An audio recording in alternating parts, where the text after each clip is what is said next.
زینب زینب زینب زینب زینب زینب زینب eloquent vibrant Zainab Zainab Zainab brave defiant Zainab Zainab Zainab silence tyrants وهو السميع العليم صلوات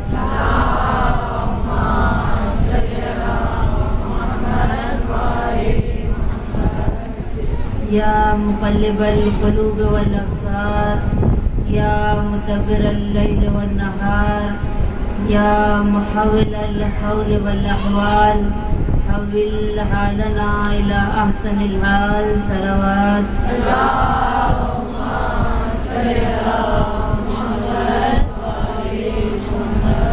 بسم الله الرحمن الرحيم الحمد لله الذي لا يبلغ مدحته القائلون ولا يحصي نعمه العادون ولا يعدي حقه المجتهدون الذي ليس لصفته حد محدود ولا نعت ممدود فطر الخلائق بقدرته ونشر الرياح برحمته ثم الصلاة والسلام على أشرف الأنبياء والمرسلين وخاتم النبيين أبي القاسم محمد اللهم صل على محمد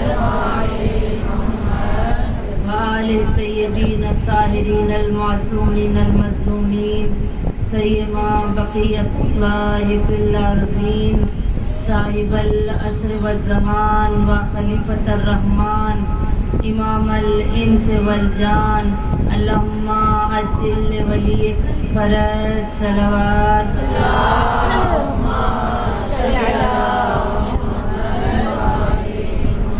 أما بعد فقد قال تبارك وتعالى في كتابه المجيد والفرقانه الحميد وقوله الحق وهو أصدق الصادقين بسم الله الرحمن الرحيم وما خلقت الجن والإنس إلا ليعبدون صلوات اللهم صل على محمد وعلى محمد نعرہ تکبیر اللہ اکبر نعرہ رسالت یا رسول اللہ نعرہ رسالت یا رسول اللہ نعرہ حیدری جن کی جان علی ہے نعرہ حیدری جن کی پہچان علی ہے نعرہ حیدری جن کا ایمان علی ہے نعرہ حیدری جن کا یہ عقیدہ ہے کہ علی کا نام لینے سے ختم قرآن کا ثواب ملتا ہے ہاتھوں کو بلند کریں کہ نجف کا والی ہماری صدا پر لبیک کہے اور کہے کہ میرے چاہنے والے مجھے پکار رہے ہیں الکفا کو حاجت روا کو انما کو پکارنا ہے جس نے ولیوں کی مدد کی نبیوں کی مدد کی ہر بندہ مومن کی مدد کرنے والا ہر عاصی و گناہگار کی پہلی رات قبر میں آنے والے کو پکارنا ہے بیمار میری مائیں بہنیں اپنی بیماریوں کو ذہنوں میں رکھتے ہوئے اور حاجات والی میری مائیں بہنیں حاجات کو ذہنوں میں رکھتے ہوئے نجف کے والی کو صدا دینی ہے کہ نجف کا والی ہماری صدا پر لبیک کہے اور کہے کہ میرے چاہنے والے مجھے پکار رہے ہیں نعرہ حیدری حیدری حیدری حیدری محمد وآل محمد صلوات اللہم صل علی محمد کہا مجھے مشکل سے کیا خطرہ علی کا نام کافی ہے مجھے مشکل سے کیا خطرہ علی کا نام کافی ہے اجل کا روک دوں رستہ علی کا نام کافی ہے لحد میں یا علی کہہ کر اچانک سے جو اٹھ بیٹھی لحد میں یا علی کہہ کر اچانک سے جو اٹھ بیٹھی فرشتوں نے کہا سو جا علی کا نام کافی ہے صلوات پڑھیں بر محمد والے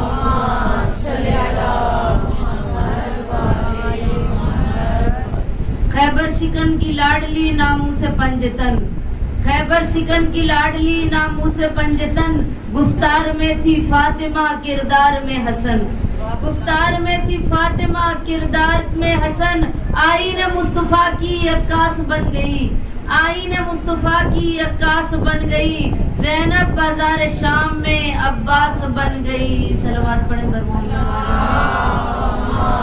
صلی علی محمد وعلی محمد. ہمیشہ کی طرح سب سے پہلے تمام تر تعریفیں، تمام حمد و ستائش اس خالق اکبر کے لیے کہ جو رحمان بھی ہے اور رحیم بھی ہے. وہ عظیم پروردگار جو اپنے بندوں سے زیادہ محبت کرنے والا ہے.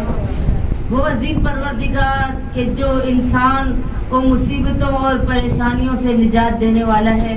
کہ جب کسی بندے پر مشکل آئے، پریشانی آئے تو رشتہ دار چھوڑ جاتے ہیں، بیماری آئے اولاد چھوڑ جاتی ہے، بیویاں چھوڑ کے چلی جاتی ہیں. اگر نہیں چھوڑتا انسان کو تو اس کا پروردگار. خدا فرماتا ہے میرے بندے میں تیرا خالق ہوں، میں تیرا رازق ہوں، میں تجھے عزت عطا کرنے والا ہوں، میں تجھے رزق دینے والا ہے. تو لوگوں سے اپنی امیدوں کو وابستہ نہ کر. اگر تو لوگوں سے امیدوں کو وابستہ کرے گا تو تجھے مایوسی بھی ہوگی اور لوگ تجھے تنہا بھی چھوڑ کے چلے جائیں گے. اے میرے بندے میرے قریب آ کر دیکھ کہ تجھے دنیا چھوڑ کر چلی جائے لیکن تیرا رب تجھے نہیں چھوڑے گا. تو جتنا بھی گناہگار ہو، جتنا بھی بدکار ہو جائے، تجھے لگے کہ اب میں گناہوں سے آلودہ ہو چکا ہوں، اب تجھے لگے کہ میرے پاس اب کوئی چارہ نہیں ہے یا میں کسی کو منہ نہیں دکھا سکتا، تو عزیزان گرامی وہ پروردگار کا ہی دروازہ ہے جو ہمیشہ کھلا ہے. بیماری آنے پر، مشکلات آنے پر رشتہ دار دروازے بند کر لیتے ہیں، اپنے دلوں کے دروازے بند کر لیتے ہیں، گھروں کے دروازے بند کر لیتے ہیں. اگر کوئی دروازہ انسان کے لیے کھلا رہتا ہے جو 24 گھنٹے کھلا ہے، جو ہمارا رب ہمارا انتظار کر رہا ہے، وہ رب جو 70 ماہوں سے زیادہ محبت کرنے والا ہے، وہ ہر وقت اپنے بندے کا انتظار کرتا ہے. اللہ اکبر.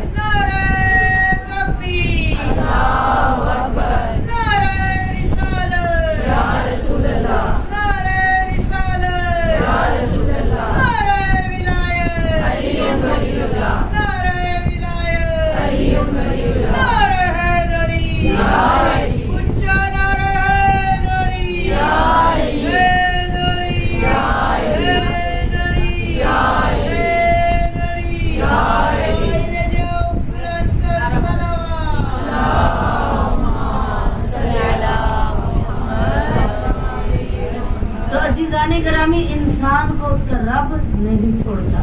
یہ اتنی مشکلات، اتنی پریشانیاں، مہنگائی کا دور ہے، لیکن جتنا انسان اپنے رب کے دروازے پر جھکتا ہے، اپنے پروردگار کی تسبیح و تحلیل کرتا ہے، مشکلات میں اپنے رب کو یاد رکھتا ہے، مصیبتوں میں اپنے پروردگار کو نہیں بھولتا، تنہائی میں اپنے رب کا ساتھ نہیں چھوڑتا، جتنی بھی مشکلات آ جائیں اگر انسان خدا کے رستے کو اختیار کر لے، صراط مستقیم کے رستے کو اختیار کر لے، تو وہ انسان کبھی بھی مایوس نہیں ہوتا، وہ کبھی بھی مشکلات سے نہیں گھبراتا.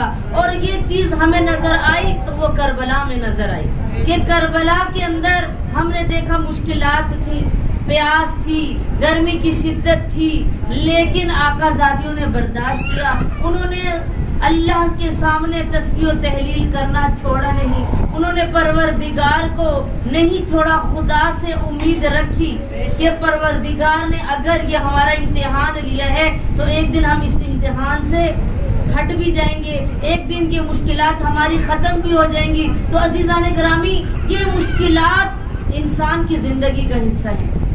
اگر انسان سمجھے تو مشکلات انسان کی زندگی کا حصہ ہے. اگر مثال دوں گی، اگر ہم سڑک پہ جا رہے ہوں، بالکل سیدھی سڑک ہو، تو دیکھیں آپ نے وہاں پہ بریکر بنائے گئے ہیں، ٹریفک کے بریکر بنائے گئے ہیں. اگر جس نے سڑک بنائی ہے اس سے پوچھیں کہ یہ جو آپ نے بریکر بنائے ہیں یہ کیوں بنائے ہیں، یہ اونچی نیچی جگہ بار بار کیوں آ رہی ہے، تو بتائیں گے اس کا فلسفہ کیا ہے کہ جب انسان بالکل مستقیم جا رہا ہو، بالکل سیدھا جا رہا ہو، بالکل رائٹ راستے پہ جا رہا ہو، تو انسان کا ذہن کہیں بھی مڑ سکتا ہے. ڈرائیونگ کے لیے خطرناک ہے کہ بالکل ایک سیدھی سڑک ہو اور انسان جائے تو اس کو گرنے کا خطرہ ہے، ایکسیڈنٹ کا خطرہ ہوتا ہے. اس لیے یہ بریکر یا راستے میں کہیں دیکھا اونچی نیچی جگہ بنائی جاتی ہے. کیوں؟ تاکہ جتنا بھی ڈرائیور تیز رفتار میں آ رہا ہے، یہ بریکر آئے گا تو وہ بریک کے اوپر پاؤں لگائے گا. کیوں؟ تب جب بریک پہ پاؤں لگے گا تو کیا ہوگا، اس کا ذہن ہٹ جائے گا. چاہے وہ کسی مصیبت کو یاد کر رہا ہو, کسی بات کو یاد کر رہا ہوگا. یہ بریکر بنانے کا مقصد کیا ہے کہ انسان کو مشکلات سے بچانا, انسان کو پریشانی سے بچانا, انسان کو کسی حادثے سے بچانا. عزیزان گرامی, اب ہماری زندگی میں جو مشکلات ہیں, یہ وجہ کیا ہے, مشکلات کیوں آتی ہیں؟ جب چھٹے امام سے کسی نے سوال کیا, صلوات پڑھنے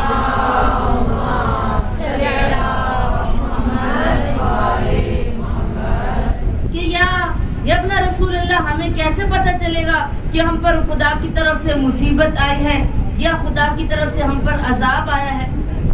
ہمیں کیسے پتہ چلے گا؟ تو اس وقت صادق آل محمد فرماتے ہیں, اے میرے صحابی, اگر تجھ پر مشکل آئے, کوئی مصیبت آئے, اور اس کے بعد تو اپنے پروردگار سے رجوع کر لے, تو سمجھ جانا کہ تیرا امتحان ہے.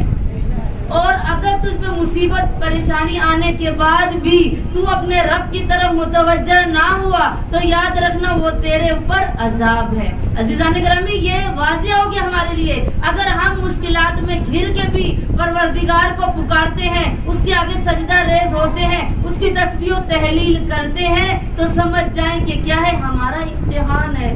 آج نہیں تو کل ہم اس مشکل سے نکل جائیں گے. اِنَّ مَعَ الْعُسْرِ يُسْرًا, قرآن کی آیت گواہی دے رہی ہے کہ اے انسان, تو گھبرا نہیں, تیری مشکل کے بعد آسانی ہے, ہر مشکل کے بعد آسانی ہے. اور یہی چیز کربلا میں ہمیں نظر آئی. وہ کہاں پر؟ جناب زینب کی زندگی میں نظر آتی ہے کہ جناب زینب کوئی عام خاتون نہیں تھی, کیونکہ خاتون, آج چاہتی ہوں میں ثانیہ زہرا کے کچھ کردار کی جھلک کو آپ کے سامنے پیش کر سکوں, کیونکہ اس بیوی کا کریکٹر, کردار ہم بیان کرنا بھی چاہیں تو نہیں کر سکتے. پورے عشرے چاہیے, پورے خمسے چاہیے, پورا ماہ محرم و سفر اس بیوی کے اوپر ہم پڑھے تو بھی کم ہے, کیونکہ ہمارے اس منبر سے ہم نے صرف جناب زینب کو یہ سمجھ لیا کہ بیوی کی چادر چھن گئی, بیوی ام المصائب ہے. جہاں ام المصائب ہے وہاں وہ ثانیہ زہرا بھی ہے. جہاں وہ ام المصائب ہے وہ خامس آل ابا کی پرورش پانے والی,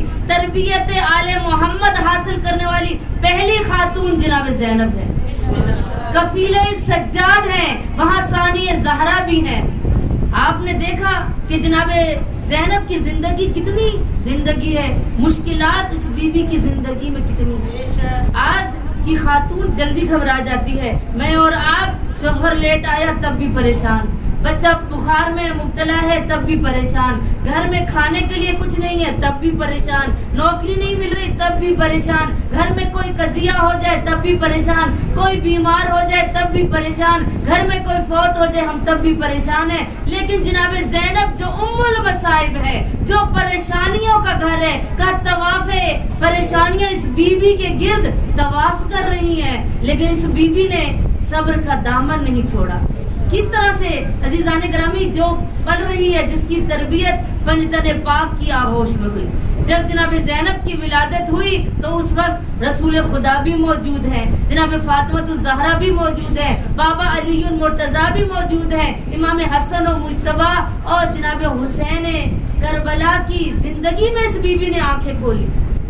اور دیکھیے کہ جہاں پر آغوش, جس آغوش میں تربیت پا رہی ہے, تو وہاں سب کے سب سردار ہیں. اگر نانا ہے تو وہ کیا ہے, سید الانبیاء ہیں, اور بابا علی المرتضیٰ سید الاوصیاء ہیں, ماں فاطمہ الزہرا سیدۃ الفاطمۃ النساء العالمین ہے, اور حسن اور حسین ہے تو سیدی شباب اہل الجنہ.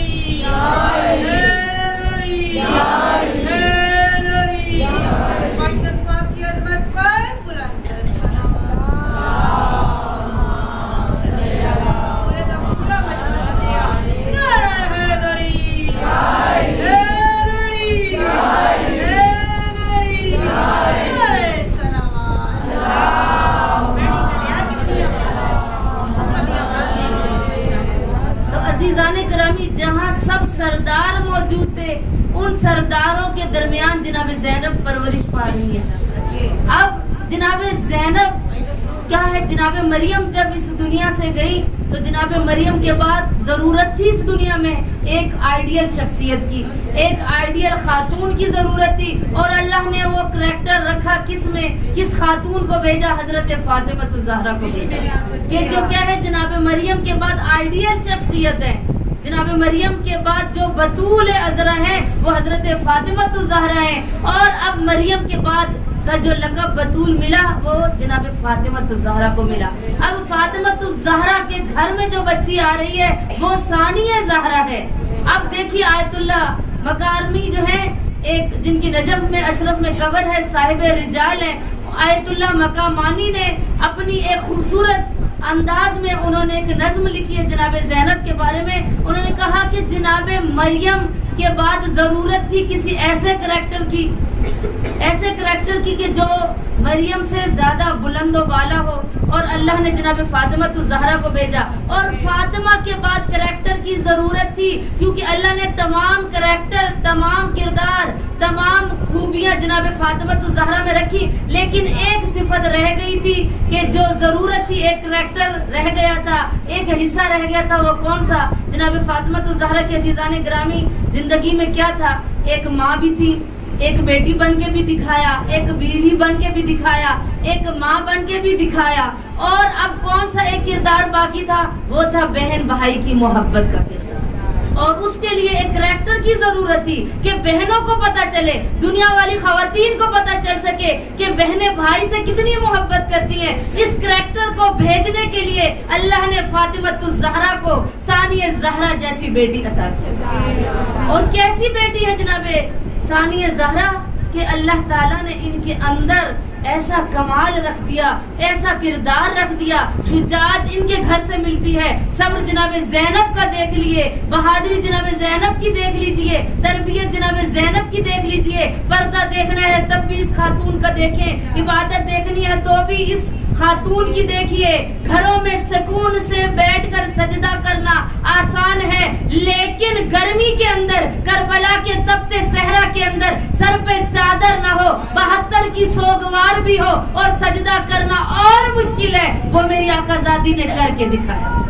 عزیزان گرامی جناب زینب کا کردار، آج ہم نے جناب زینب کو ام المسائل سمجھ لیا۔ اگر کریکٹر کھولے جناب زینب کا تو آپ کو پتا چلے کہ جناب مریم کے بعد کردار کی ضرورت تھی، جناب مریم کے بعد جناب جواب کیا آیا؟ جناب فاطمہ الزہرا۔ اور اب فاطمہ الزہرا کا کردار کیا آیا کہ ان کے جواب میں ثانیہ زہرا آ گئی، لیکن ثانیہ زہرا کے بعد کوئی بھی ثانیہ زہرا قیامت تک نہیں آ سکتی۔ عزیزان گرامی اس بیوی نے کر کے دکھایا، صبر و رضا کی منزل پر ہے ثانیہ زہرا۔ شجاعت دیکھنی ہے تو جناب زہرا کی اس لخت جگر کی دیکھ لیجئے۔ عزیزان گرامی جناب زینب کہا کہ ان کا کردار ایسا تھا، اور بھائی سے محبت دکھائی دنیا والوں کو کہ بھائی سے محبت کیسی ہوتی ہے، کیونکہ یہ کریکٹر جناب فاطمہ الزہرا کی چونکہ کوئی بھائی نہیں تھا، وہ ایک کردار نہ مکمل تھا، اور اللہ نے ثانیہ زہرا کے ذریعے اس کردار کو مکمل کس طرح سے کیا کہ تاریخ بتاتی ہے کہ جب جناب زینب کی ولادت ہوئی تو جناب زینب ہمیشہ جب گہوارے میں ہوتی تھی، امام حسین علیہ السلام اپنی بہن کے گہوارے کے ارد گرد گھومتے تھے، ان کے جھولے کے ارد گرد گھومتے تھے، اور جب جناب زینب کے نظروں سے امام حسین تھوڑا دور ہوتے تھے تو جناب زینب بے قرار ہو جاتی تھی اور گریا کرتی تھی۔ پتہ چلتا تھا کہ امام حسین سے محبت اس قدر کر رہی ہے، اور امام حسین بھی اسی طریقے سے عزیزان گرامی کہا کہ جب جناب امام حسین علیہ السلام کے پاس ثانیہ زہرا آتی تھی، جس طرح رسول اکرم دروازے پر تعظیم کے لیے اگر زہرا آ جاتی تھی، مسند چھوڑ دیتے تھے، وہ جگہ کے کھڑے ہو جاتے تھے اس جگہ سے اپنی بیٹی کی تعظیم کے لیے۔ اور ایک ایک لفظ کی مضامین و تاریخ کہتی ہے کہ جناب زینب کی ہی کتابوں میں، مقتل کی کتابوں میں لکھا ہے کہ جب جناب ثانیہ زہرا محفل میں آتی، امام حسین تعظیم کے لیے کھڑے، اور ایک دن امام حسین علیہ السلام قرآن کی تلاوت کر رہے ہیں تو جناب ثانیہ زہرا آئی، تاریخ کہتی امام حسین نے قرآن کو بند کر دیا، اپنی بہن کی تعظیم کے لیے کھڑے ہو گئے۔ پتہ چلا کہ جناب زینب نے حسین کا ساتھ نبھایا۔ کس طرح سے نبھایا کہ جس کے لیے رسول اکرم فرما رہے ہیں حاضی مثل خدیجہ، کہ میری یہ بے نواسی زینب کون ہے؟ مثل خدیجہ ہے۔ کیوں کہا کہ یہ مثل خدیجہ ہے؟ کہ خدیجہ نے جب اسلام پر مشکل وقت پڑا تو اپنی دولت لٹا دی، اسلام کو بچانے میں، اسلام کو پھیلانے میں۔ اب جب دوبارہ اسلام خطرے میں پڑا تو ثانیہ زہرا اٹھی، اور اٹھی کس طریقے سے میری آقا زادی؟ اسلام خطرے میں پڑ گیا، لوگوں نے شجر کاریاں کرنا شروع کر دی، لوگوں نے اسلام میں پیوند کاریاں شروع کی، تو جناب زینب برداشت نہیں کر سکی۔ جہاں ایک کردار امام حسین کا تھا تو دوسرا کردار جناب زینب کا تھا۔ اسی لیے ایک لکھنے والے شاعر نے کہا، کربلا در کربلا می مانت، اگر زینب نہ بود کربلا میں زینب نہ ہوتی تو کربلا کربلا میں ہی ختم ہو جاتی۔ صلوات پڑھ بر محمد والا۔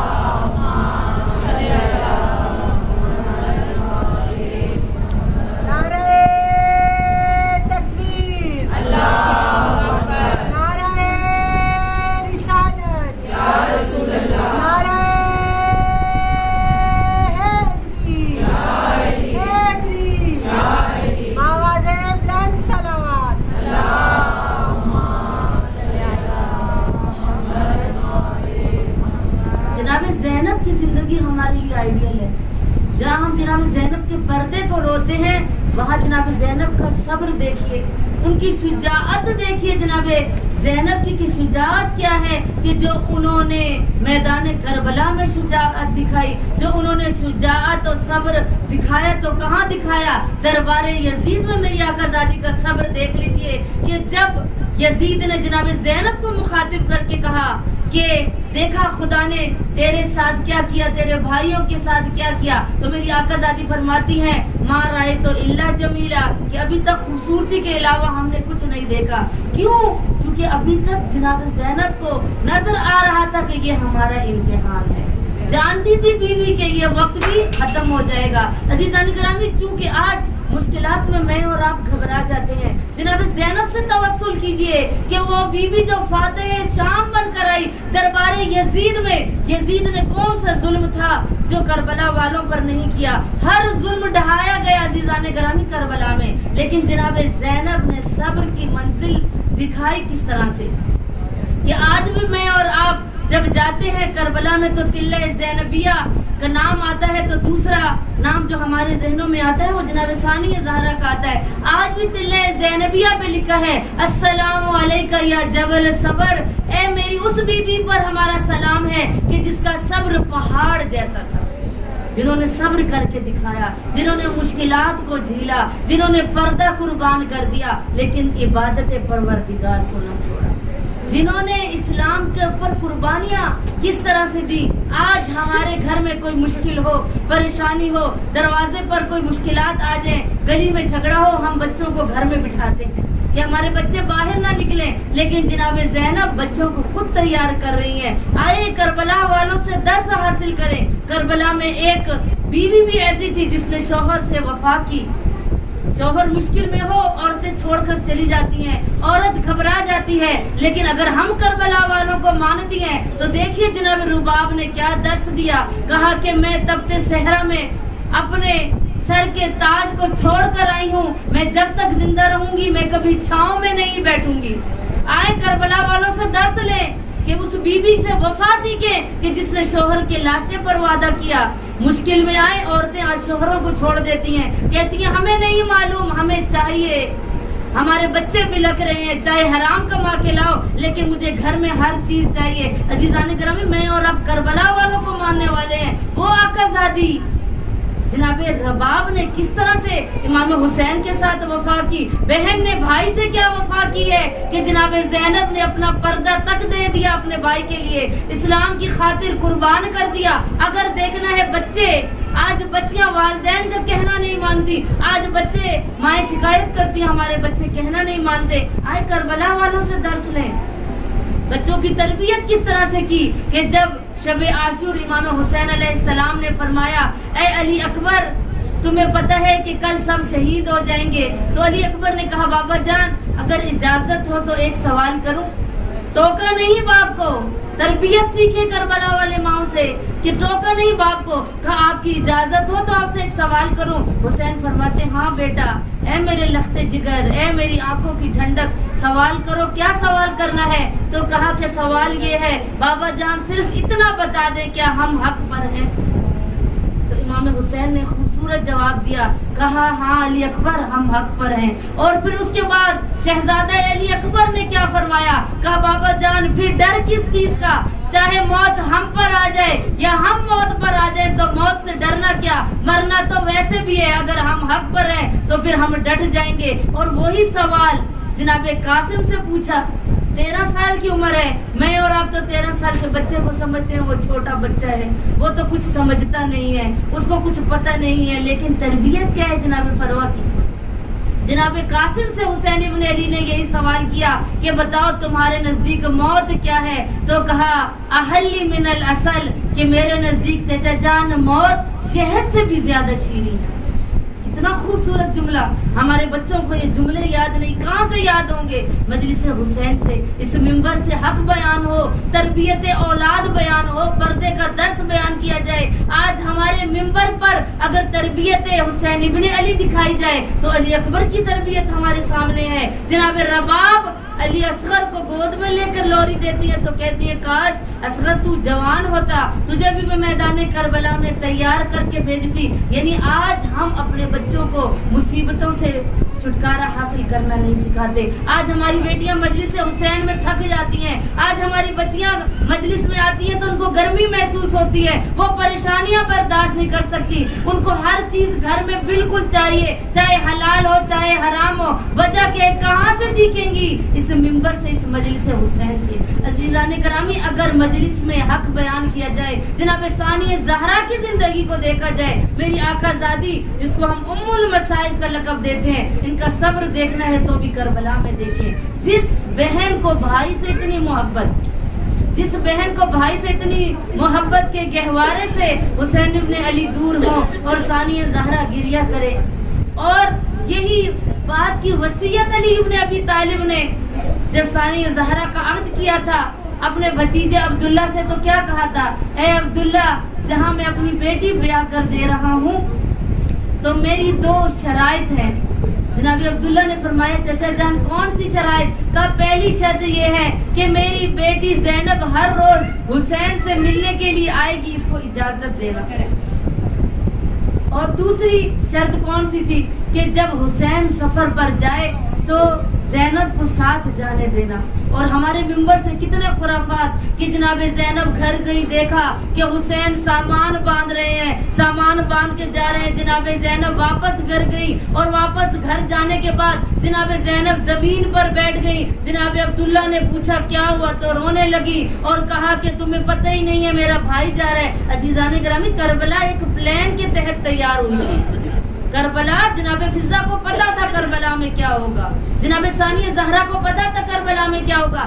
آج ہمارے ممبر سے جناب ثانیہ زہرا کے کردار نظر نہیں آتا، ان کے کردار کو گھٹایا جا رہا ہے، ان کی عظمت کو گھٹایا جا رہا ہے. ایسا نہیں ہے. جناب عبداللہ کو تو پہلے ہی امام علی ابن ابی طالب نے وصیت کی تھی، شرائط عقد کے اندر تھا، نکاح کی شرائط میں کہا تھا.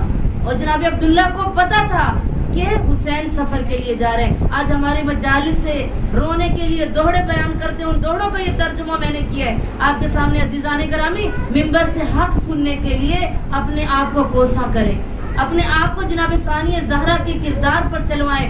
آج اگر ایک عورت کو مشکل آ جاتی ہے فوراً مقتل والی بیویوں کا قصہ شروع کریں، جناب رباب کی زندگی کا مطالعہ کریں. مشکل آئے جناب زینب سے توسل کریں.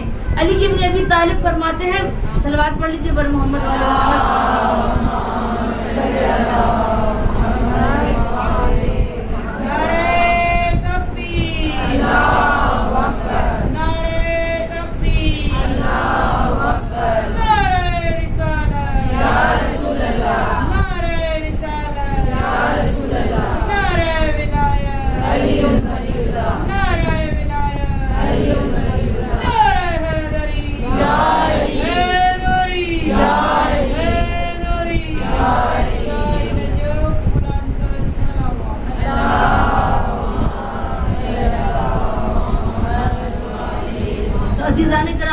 حضرت علی ابن ابی طالب فرماتے ہیں کہ اگر کسی پر کوئی مشکل آ جائے تو مجھ علی کو بھی واسطہ دو ثانیہ زہرا کا. علی ابن ابی طالب جیسی ہستی کہتے ہیں کہ مجھے اگر مجھ سے کوئی توسل کرے میری بیٹی ثانیہ زہرا کا واسطہ دے کر تو میں وہ واسطہ کبھی رد نہیں کرتا. آج ہمیں مشکلات ہیں, دن بدن مشکلات بڑھتی جائیں گی, چونکہ ظہور امام کا وقت قریب ہو رہا ہے, مشکلات بڑھتی جائیں گی. تو کیا ہمارے شوہر, ہم چاہتی ہیں کہ وہ حرام کما کے لائے, ہم چاہتے ہیں کہ ہمارا شوہر شراب بیچے, ہم چاہتے ہیں کہ وہ منشیات کا کاروبار کرے. ہم عزیزان گرامی اگر شوہر سے محبت ہے تو اس کو حرام سے روکیں گی, اگر شوہر سے محبت ہے تو اس کی مصیبت پر اس کا ساتھ دیں گی, اگر شوہر سے محبت ہے تو پریشانی میں شوہر کا ساتھ دیں گی. یہ نہیں کہ شوہر بیمار ہے عورت میکے چلی جاتی ہے, شوہر کو گھر میں چھوڑ کے عورت میکے جا کے رہ رہی ہے, شوہر کو آگے سے جواب دیتی ہے, زبان درازی کرتی ہے. عزیزان گرامی ہم کربلا کے کیسے پیروکار ہوں گے, ہم کیسے امام زمانہ کے لشکر میں شمار ہوں گے جب ہمارا کریکٹر ہی ٹھیک نہیں ہوگا, جب ہمارا کریکٹر جناب ثانیہ زہرا جیسا ہو جائے گا تو ہم اپنے وقت کے امام کی نصرت کر سکیں گے. وقت کے امام کی نصرت کی تو ثانیہ زہرا نے کی. اگر میں اور آپ لبیک یا امام زمانہ کہتے ہیں, لبیک یا مہدی کے نعرے لگائیں,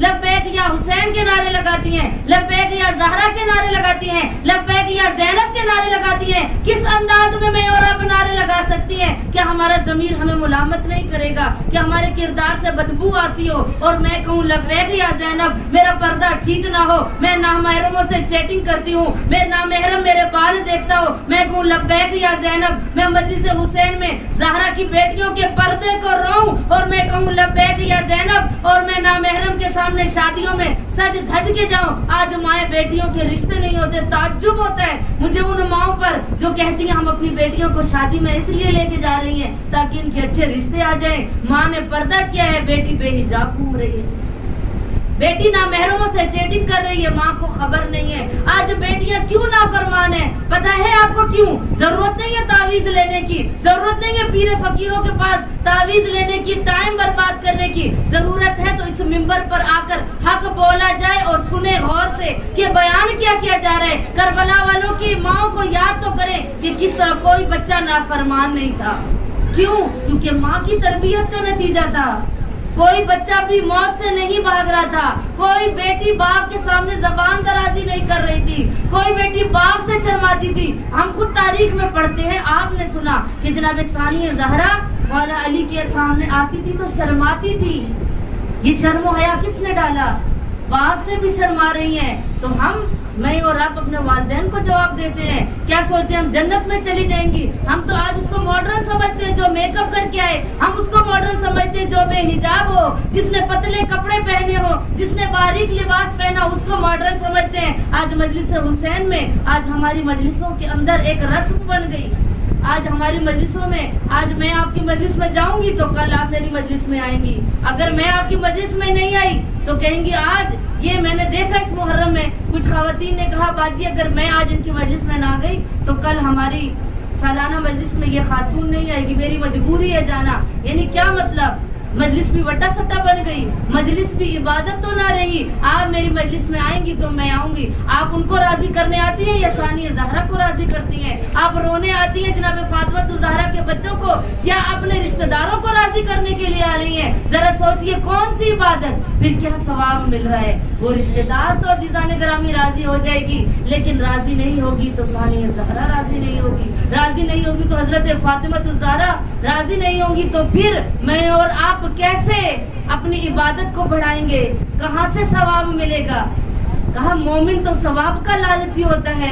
مومن چاہتا ہے میں یتیم کی مدد کروں مجھے ثواب مل جائے, میں غریب کی مدد کروں مجھے ثواب مل جائے, میں ہمسایوں کے حقوق ادا کروں مجھے ثواب مل جائے, میں ثانیہ زہرا کے پردے کو رو لوں مجھے ثواب مل جائے. عزیزان گرامی میں اور آپ کہاں پر زندگی بسر کریں؟ 2 مہینے ہم مشق کرتے ہیں مجلس حسین میں بیٹھنے کے لیے. صلوات پڑھیں بر محمد وعلیہ.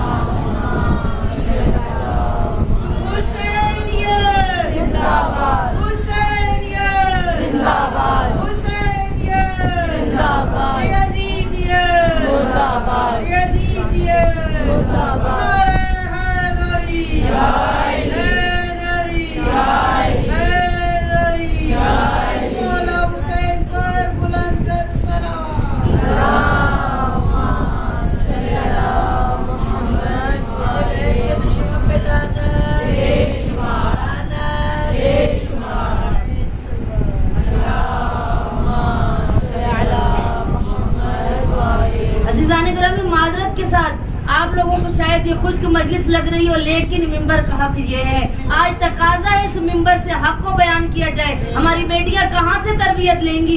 ماں جو مدرسے نہیں جا سکتی کہ وہ بچوں کی تربیت کیسے کرے گی؟ اگر مجلس حسین میں یہ میں اور آپ باتیں نہیں کریں گے تو کون آ کے ہمیں سکھائے گا؟ نہ ملائکہ ہمیں سکھانے کے لیے آئیں گے، نہ خدا کی طرف سے ہمارے گھر میں کوئی وحی نازل ہوگی۔ عزیزان گرامی، اور بانی مجلس کا بھی یہی تقاضا ہے کہ مکمل تبلیغی مجلس ہو، اور چونکہ ایام چل رہے ہیں جناب ثانیہ زہرا کے، آئیے جناب ثانیہ زہرا کی جرت دیکھنی ہے، بہادری دیکھنی ہے۔ ہمارے گھر میں ایک قضیہ ہو جائے، عورت 40 دن تک روتی ہے، اور جو 72 کی سوگوار ہے، کہا دربار یزید میں جب میری آقا زادی گئی اور آ کر دیکھا کہ دربار کا تو رخ ہی تبدیل ہوا ہے، ہر جگہ شرابیوں کی محفلیں جمی ہوئی ہیں، ہر طرف سے باغی باغی کی صدائیں آ رہی ہیں۔ ذرا سوچئے، تصور کر کے روئے تو انسان کا جگر پھٹتا ہے کہ جناب ثانیہ زہرا دربار یزید میں جب آئی تو کیا دیکھا؟ شرابی بیٹھے ہیں، اور شام وہ ملک تھا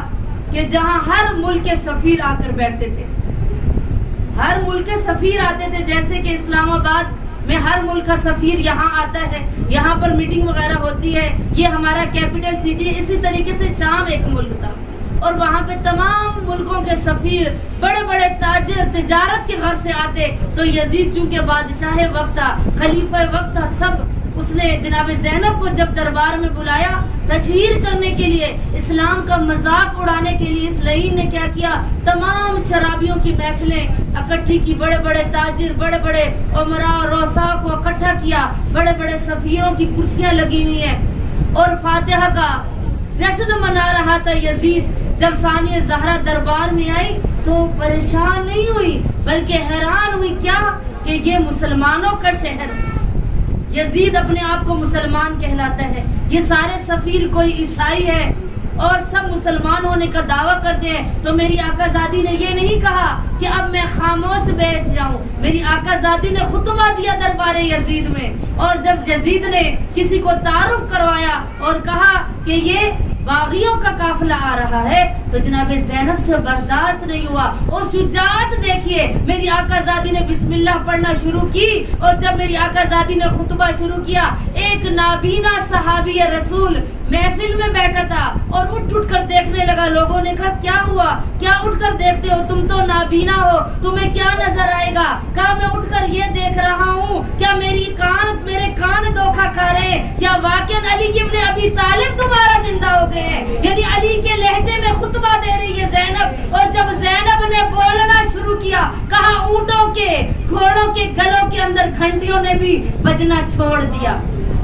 جس شرابی کے ہاتھ میں شراب کا جام تھا، وہی اس جام کو چھوڑ دیا کہ یہ کون ہے کہ جو 72 کی سوگوار ہے۔ یزید حیران ہو گیا کہ کون بول رہا ہے، کہ پورے تخت یزید کانپنے لگا، دربار یزید میں لرزہ آیا، اور جناب زینب نے بسم اللہ پڑھنا شروع کیا، خدا کی حمد و ثنا بیان کرنے کے بعد کہا اے یزید، تو اپنے تخت پر راج کرتا ہے، تو اپنے فاتحہ کا جشن منا رہا ہے، یہ سارے سفیر آئے ہوئے، یہ تیرے درباری قاتل آئے ہوئے ہیں، یہ کرائے کے قاتل تو نے منگوائے تھے، یہ سپاہی تیرے کرائے کے قاتل ہیں، یہ تیرے سپاہی تو ان کو پیسہ دیتا ہے تو تیرے ارد گرد اکٹھے ہو کر تلواریں اٹھا کر کھڑے ہیں، یہ سب کچھ ختم ہو جائے گا۔ اے یزید، تو فخر کر رہا ہے، میرے بھائی کو قتل کروا کے تو فخر کرتا ہے، فاتحہ کا جشن مناتا ہے، لیکن یزید یاد رکھنا، ایک وقت ایسا آئے گا، نہ تیرا تخت رہے گا، نہ تیرا بخت رہے گا، نہ یہ تیرے کرائے کے سپاہی رہیں گے، نہ یہ تیری تلواریں رہیں گی، نہ تیرا تاج رہے گا، نہ تیری یہ شان و شوکت رہے گی، نام رہے گا تو میرے بھیا حسین کا رہے گا۔ اگر کوئی شام کو یاد رکھے گا تو فاتح شام مجھے زینب کا لقب ہوگا۔ میں شام سے تب جاؤں گی کہ جب میرے بھائی کو ایک ایک بندہ باغی نہیں بلکہ نمازی نہ کہہ لے، جب تک مجھے کوئی فاتح شام نہیں کہے گا میں شام چھوڑ کر نہیں جاؤں گی۔ اور میری آقا زادی کے جملے پروردگار کو پسند آ گئے۔ جناب ثانیہ زہرا کو یقین تھا اِنَّ مَعَ الْعُسْرِ یسرا پر، یقین رکھنے والی بی بی نے جب خطبہ دیا تو لوگ حیران ہو گئے۔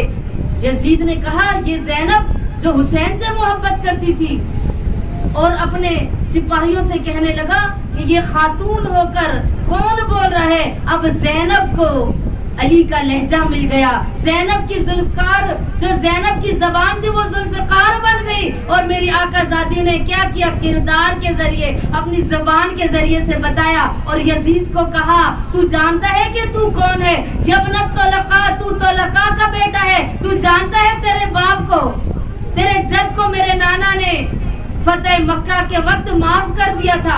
اب یزید اپنے تخت پر بلبلانے لگا اور حکم دیا کہ زینب کو قتل کیا جائے۔ لوگوں نے کہا اے یزید شرم کر، تو مرد ہے، یہ تو عورت ہے، اس کے تو بھائی مارا گیا، اس کے تو بیٹے مارے گئے، اس کے سامنے تو اس کے بھائی کو باغی کہہ رہا ہے، اور تو ایک عورت کا قتل کرے گا، مرد کا عورت سے کیا مقابلہ، تو اس عورت کو معاف کر دے۔ اب یزید خاموش ہو گیا۔ عزیزان گرامی، اب یزید خاموش ہو گیا، لیکن میری آقا زادی نے کر کے دکھایا۔ آج میں اور آپ شام کو یاد کرتے ہیں تو دوسرا لفظ ہماری زبانوں پہ جناب زینب کا ہوتا ہے، جو فاتح شام بن کر آ گئی، جو کفیلہ سجاد بھی ہے، جو ثانی زہرا بھی ہے، جو خامس آل ابا میں پرورش پانے والی بھی ہے، اور ام المصائب بھی ہے، لیکن فاتح شام کہلا کر میری آقا زادی نکلی۔ عزیزان گرامی، مشکلات میں صبر کیا، تسلیم و رضا کی منزل پر تھی، جانتی تھی کہ اللہ کی طرف سے امتحان ہے، اور آرام سے کہتی تھی ما رأیت الا جمیلہ، ابھی تک ہم نے خوبصورتی کے علاوہ کچھ نہیں دیکھا۔ میں اور آپ ہوتے تو مشکلات میں بلبلا اٹھتے، بچہ چلا گیا، ماں چلی گئی، سر سے چادر چھن گئی، بیمار بھتیجا ساتھ ہے، لیکن میری آقا زادی نے صبر کیا۔ شجاعت دیکھنی ہے تو میری آقا زادی کا خطبہ دربار یزید میں پڑھے کہ جو 72 کی سوگوار جب یزید نے یہ سوال کیا اپنے سپاہیوں سے، تم تو کہتے ہو کہ سید سجاد کے ساتھ ان کی پھوپھی آئی ہے، وہ 72 کی سوگوار ہے زینب، لیکن میری آقا زادی نے دربار کا نقشہ تبدیل کر دیا۔ جب میری آقا زادی نے خطبہ ختم کیا کہ ہر ایک سفیر رو رہا تھا، اور پورے دربار یزید کے اندر لوگ بلبلا کر بلند آواز میں رو رہے تھے۔ جب میری بیوی کا خطبہ ختم ہوا، دربار یزید کی حالت تبدیل ہو چکی تھی۔ ایک میری بیوی کے خطبے سے دربار یزید کا رنگ تبدیل ہو گیا، اور جناب زینب جس کی صبر و شجاعت اتنی ہے اور جتنے تسلیم و رضا کی منزل پہ ہے، تو عزیزان گرامی ہمیں بھی چاہیے کہ ہم اس بیوی کی تربیت کریں، ان بیوی کی صدقے میں اپنے بچوں کی تربیت کریں، اپنے آپ کی تربیت کریں، درس لیں کہ سر پہ چادر نہیں ہے لیکن دربار میں خطبے دے رہی ہے، اور 72 کی سوگوار ہے زینب۔ اب اونو محمد بھی چلے گئے، حسین ابن علی جیسے بھائی بھی چلے گئے، لیکن میری آقا زادی نے صبر کو نہیں چھوڑا۔ خدا پر اتنی امید ہے تو عزیزان گرامی ہم پر جتنی بھی دنیاوی مشکلات آ جائے، ہمیں بھی چاہیے کہ ہم ثانی زہرا کی تربیت یافتہ کنیزوں کی طرح ہم بھی اپنا کردار اس بی بی کے ساتھ ملائیں۔ تو عزیزان گرامی یہ بی بی کہ جس کی مشکلات زیادہ ہیں، کہ چھوٹی سی تھی، تاریخ کہتی ہے 3.5 سال کی تھی تو نانا رسول اس دنیا سے چلے گئے، اور جب 4 سال کی ہوئی تو ایک دن جناب فاطمہ الزہرا آخری وقت ہے اور بلاتی ہے زینب کو اپنے پاس اور کہتی ہے زینب میرے پاس آؤ۔ چھوٹی سی بچی ہے، ذرا تصور کیجئے گا کہ مدینے کا شہر ہے، 4 سالہ بچی کو کہتی ہے فاطمہ الزہرا اپنے حجرے میں کہ اے میری بیٹی زینب ذرا وہ صندوق اٹھا کے لاؤ۔ زینب گئی، وہ صندوق اٹھا کے لائی، اور صندوق اٹھا کر اپنی ماں زہرا کے سامنے رکھا۔ ماں کا آخری وقت تھا، جناب فاطمہ الزہرا وصیتیں جہاں پہ کر رہی تھی، اور جب صندوق کو کھولا تو میری آقا زادی کہتی ہے بیٹی زینب ذرا ان سے 5 کفن نکالو اور 5 حنوط کا سامان نکالو۔ ثانیہ زہرا کہتی ہے اماں جان یہ کفن کہاں سے آئے ہیں؟ تو میری آقا زادی فرماتی ہے بیٹی زینب یہ جبرائیل نانا تمہارے نانا کو دے کے گئے، ہم پنجتن پاک کا کفن دے کر گئے ہیں، اور وصیتیں کرنا شروع کی۔ کہا کہ یہ تھوڑے دنوں بعد یہ کفن تمہارے کام آئے گا، یہ کفن اپنے بابا علی کو دے دینا، وہ مجھے پہنائیں گے، یہ دوسرا کفن اپنے ساتھ کوفہ لے کے جانا، تیرے بابا کو شہید کیا جائے گا، یہ کفن اپنے بابا کو دے دینا۔ یہ 2 کفن دیے اور کہا یہ دوسرے 2 کفن جو ہیں یہ جنت البقیع سے میرے بیٹے حسن کا لاشا واپس آئے گا۔ یہ 2 کفن جب حسن کے دیے نا عزادارو، جناب زینب کہتی ہے